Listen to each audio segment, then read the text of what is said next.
Alex Carter had never seen a sky like this. On Earth, the horizon was soft and blue, touched by clouds and sunlight. But here on Sci-Fi, the sky was alive. Streams of glowing green and violet light streaked across the heavens, pulsing like the heartbeat of the planet itself. Beneath him, the ground shimmered with a strange metallic sheen, and enormous crystal towers pierced the air, reflecting colors Alex had never even imagined. He stumbled forward, his boots crunching on the brittle, glass-like soil. His ship had malfunctioned during atmospheric entry, forcing him to make an emergency landing in the heart of the alien capital. He was not alone. Figures approached, tall and lean, their skin shimmering with patterns that moved like water. Their eyes were large, almond-shaped, and glowed faintly in the dim light. Alex froze, unsure whether to flee or greet them. The lead alien stepped forward and spoke. Alex could not understand the words at first, but suddenly, a strange sensation filled his mind. Thoughts, feelings, and words entered him directly. These aliens communicated through a form of telepathy. "You are the one," a soft but commanding voice echoed in his head. "The prophecy has found you." Alex shook his head. "I think you have the wrong person," he muttered aloud. No reply came, but the aliens continued moving toward him, their long, delicate fingers pointing toward a massive crystalline palace in the distance. Alex realized he had no choice. He followed, curiosity overpowering fear. Inside the palace, the air was warm and fragrant, filled with subtle hums of energy Alex could feel more than hear. He was led to a grand chamber where a figure lay on a platform of glowing crystal. Her body was tall and elegant, covered in intricate patterns of gold and silver that shimmered across her skin. Alex could feel her life force flickering weakly, like a candle struggling against the wind. This was the Queen. The aliens called her Sarilith. Through the mental link, Alex understood that she was gravely ill, suffering from a genetic disease that could not be cured by their science alone. Her people, the Zifferans, were dying with her.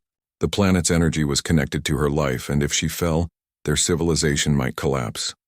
Alex's mind raced. Humans had encountered alien life before, but never anything like this. And now he was told that he, just a simple human explorer, was somehow the key to saving an entire species. The weight of it pressed on his shoulders. The Council of Zifferans explained the prophecy. Long ago, their ancestors had seen visions of a human who would bring balance to their dying planet. Only through a unique bond with this human could their queen regain her strength and restore Ziphora's energy. Some of the council members believed Alex might be a savior. Others feared he could be a dangerous disruptor. Arguments broke out, their thoughts clashing in his mind in a confusing storm of emotion and logic. Alex tried to speak. "I don't even know what I'm supposed to do," he admitted. He felt small and powerless. These beings were advanced beyond anything he had seen, and he was just one human. One of the elder Zypherans stepped forward, her patterns glowing brighter than the rest. "You must prove your worth," she said, her voice firm in his mind. "Your courage, your intelligence, your heart, these will determine if you can save the Queen." Before Alex could question further, alarms began to ring across the palace. The ground shook, and Alex realized the city itself was reacting to the Queen's failing life force. Energy nodes around the towers were destabilizing, releasing dangerous bursts of radiation and storms of electric blue lightning. The palace's walls vibrated and the elders panicked, their mental shouts overlapping like waves crashing in a storm. "You must act," the elder said. "Do not hesitate." Alex glanced at the Queen. Her eyes were closed, her face serene despite the weakness radiating from her. He had no experience in alien engineering, but he remembered the basic principles he had learned on Earth. He scanned the room for anything familiar: panels, conduits, and control interfaces that could be understood through logic rather than language. A soft hum drew him toward a crystalline console, pulsing with raw energy. Tentatively, he placed his hands on it. At first, nothing happened. Then slowly, the alien energy seemed to respond to him. The panels lit up, lines of glowing symbols appearing in patterns that made sense to his human mind. He realized the system was like a puzzle, one that responded to thought, not touch. Alex focused, recalling patterns he had studied in physics and biology. If he could stabilize the energy flow, the Queen's life force might recover, and the city might survive the imminent collapse. Hours seemed to pass in minutes as Alex worked. The aliens stood around him watching, their thoughts tense and skeptical. Some whispered doubts, others encouragement, all of it entering Alex's mind in waves. Sweat ran down his face, but he forced himself to concentrate. Every decision mattered. A wrong move could mean death, not just his own but the Queen's and possibly the entire planet's. Finally, a surge of understanding came. The console responded perfectly to his final adjustments, stabilizing the energy nodes and halting the destructive storms. The palace's walls stopped vibrating, and the sky outside seemed calmer. The Queen's aura, faint and flickering before, now glowed steadily, pulsing with renewed life. Alex felt a rush of relief unlike anything he had experienced on Earth. He had done it. The elders bowed, their telepathic voices filled with awe. "You have proven yourself," the elder said. "But this is only the beginning. The bond must now be formed. Only then can the Queen fully recover and the planet be saved." Alex's stomach churned. Bond? He had helped stabilize her energy, but forming a bond? He did not understand what that meant yet. The elder read his hesitation. "You must not fear," she reassured him. "The connection is natural. You need only be willing." Alex looked at Queen Sarilith again. Her eyes opened slowly, and she regarded him with curiosity and something that resembled hope. He felt a strange pull in his chest, an instinct to protect, to help, to be near her. He did not understand the feelings completely, but he realized that this was more than survival. It was trust, responsibility, and perhaps something more profound. As he stepped closer to her, the palace trembled once again. Outside, the crystal towers began to pulse with energy, signaling a larger threat. Zephora itself was unstable, reacting to centuries of imbalance that now demanded immediate action. Alex knew that saving the Queen fully would require more than science. It would require him to understand this world, its people, and his own role in their survival. The story pauses here, with Alex standing at the edge of a challenge he could not have imagined on Earth. The prophecy was real. The Queen depended on him, and Zephora's fate hung in delicate balance. He had proven his courage, but he had yet to face the test that would decide the future of an entire planet. The glow from the crystal towers of Zephora bathed the palace in colors that shifted like liquid rainbows.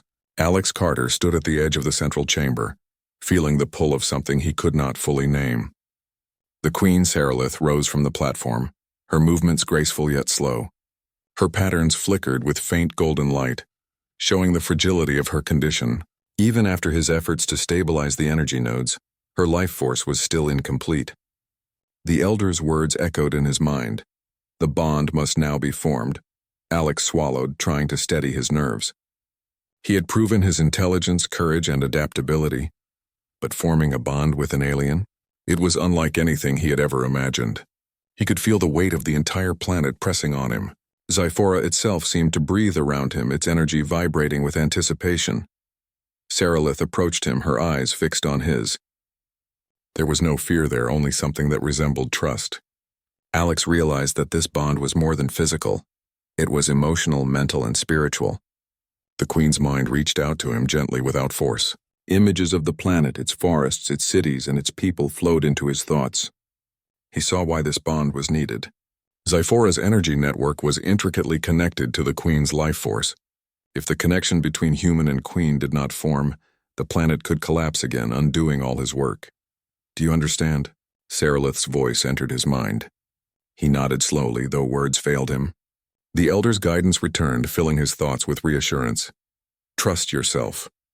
Trust each other. The connection is natural." Taking a deep breath, Alex stepped closer. As soon as he reached her, he felt a warm energy wrap around him, a living current that was not threatening but gentle, welcoming. It coursed through his body, aligning with his own energy, and for the first time he sensed the heartbeat of Zephora itself. The planet seemed alive in a way that no human world could ever be. He realized how much this place depended on the Queen, and how much the Queen depended on him. The ritual began quietly. Sarilith and Alex raised their hands toward each other, fingertips almost touching. Light surged between them, spiraling around their bodies in delicate, intertwining patterns. Alex felt his mind expand, absorbing alien memories and sensations. The history of Zephora, the struggles of its people, the beauty of its natural balance. He felt their pain and their hope, their fear and their joy. and he understood that this bond was not about dominance or control. It was about trust, understanding, and mutual support. Hours passed like minutes. Alex's mind raced as he absorbed knowledge from the Queen, yet he had to remain grounded in his own humanity. He reminded himself that he was still human, still separate, and that this connection was a partnership, not submission. As their energies aligned, he felt a surge of vitality flow into Sarilith. Her flickering light steadied, growing warmer and stronger. Her posture straightened, and her eyes, once dimmed with weakness, now shone with a bright, steady glow. The elders gasped collectively. The bond was taking hold. Alex realized that Zephora's energy network, which had wavered dangerously, now pulsed in harmony with their connection. The forests outside the palace began to glow brighter, streams of bioluminescent water running with renewed clarity. The floating crystal towers shimmered as if celebrating the Queen's revival. He could feel the planet itself breathing, alive and stable. But the process was not without its challenges. Sudden surges of energy tested the bond. Alex felt pain as the alien current sometimes clashed with his human nervous system. He faltered for a moment, unsure if he could continue. Sarilith sensed his struggle immediately, and her mind reached out again, steadying him. "Do not fear," she said. "We are one in this." The reassurance strengthened him. Together they adjusted, their energies finding perfect harmony. Outside, a sudden storm broke over the horizon.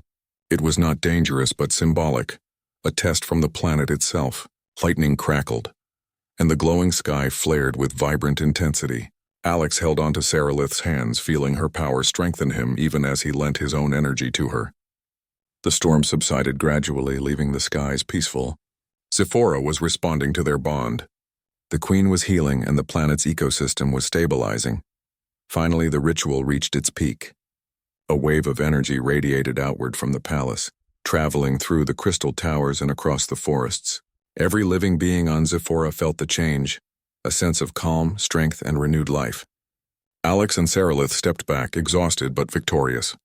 She looked at him with gratitude and something more profound, admiration and respect. Alex realized she was no longer the fragile figure he had first encountered. She was vibrant, powerful, and fully alive again. "You have saved us," Sarilith said, her voice carrying the weight of relief and reverence. "You did not just stabilize me. You restored Zephora." Alex shook his head, still catching his breath. I just followed what I could understand," he said. "I did what I had to do." The elders approached, their faces alight with joy and awe. "You have fulfilled the prophecy," one of them said. "Not through strength alone, but through understanding, compassion, and courage. You are the first human to touch our world in such a way." Alex smiled faintly, humbled by their praise. He glanced at Sarilith. "I don't know if I'm ready for all this attention," he admitted. Sarilith's patterns shimmered warmly. "You do not need to be ready," she said. "You only needed to be willing. That willingness is what saved us." The days that followed were unlike anything Alex had experienced. He explored the alien city with Sarilith and her people, learning their ways, understanding their culture, and discovering how humans and Zyphorans could complement each other. He taught them basic human science that they could integrate with their technology, and they shared with him insights into biology, energy manipulation, and the planet's living network. Together they grew stronger, and the alliance between human and alien became tangible. As the planet stabilized, Alex realized something unexpected. He felt a deep bond with Sarilith that went beyond duty or prophecy. It was trust, friendship, and admiration, a connection forged through trials and shared experiences. He understood that the prophecy had not just saved Zyphora. It had created a bridge between two worlds, a chance for cooperation, understanding, and respect. One evening, Alex and Sarilith stood atop the central crystal tower, gazing at the glowing horizon. The bioluminescent forest stretched endlessly, rivers reflecting the dazzling sky, and distant mountains shimmered like jewels. The planet was alive, thriving, and safe. "You could stay here," Sarilith said softly, her patterns glowing brighter in the twilight. "You could become part of Zephora if you wish." Alex thought of Earth, of the people he had left behind, but he also thought of Zephora, the Queen, and the bond that had changed everything. I think I want to learn more," he said. "I want to see what we can do together." Sarilith's smile was radiant. "Then you are welcome, Alex Carter. You are no longer just a visitor. You are part of our future. The story ended not with finality, but with possibility. Alex had arrived on Zephora by accident, but he had become essential to its survival. He had proven the unique strength of humanity, curiosity, courage, adaptability, and the ability to connect with others in ways no technology could replicate. Sci-Fi thrived because a human dared to understand, to trust, and to act. As the stars shimmered above the glowing planet, Alex knew that this was only the beginning. Together, he and the Queen would explore the limits of life, energy, and connection across worlds. Humanity had touched an alien civilization and left a mark that would endure for generations. And Alex Carter, once a simple explorer, had become a symbol of hope, unity, and the extraordinary power of human spirit.